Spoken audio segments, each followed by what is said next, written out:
How many data sources are you guys tracking at TractIQ?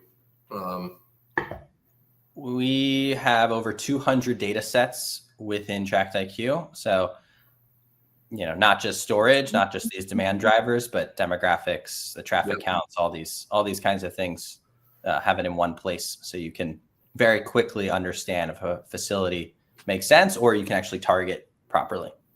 I think, Nathan, this is your section on what are we seeing in cap rates?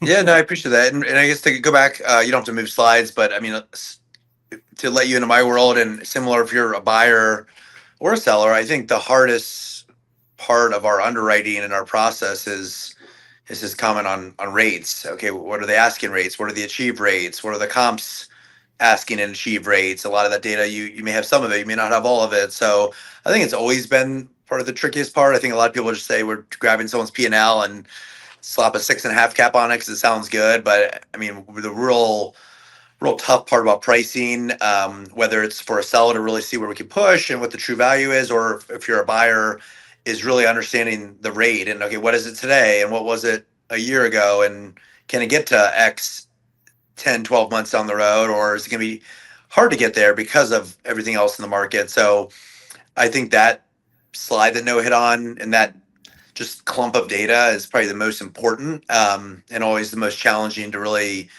understand value, both now and future value of a facility. I'll talk about cap rates, but I think the biggest part of trying to underwrite any property, or people on my team, or advising buyers, is really trying to understand the rates, which has probably never been more challenging than it is now.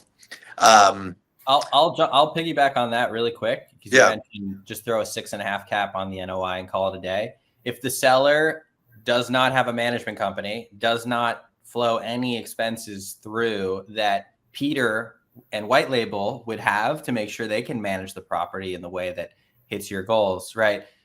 Underwriting is a lot more nuanced. You have to really understand the full picture, and that's been really hard to do in storage the last 3 years, but hopefully we're turning a corner here.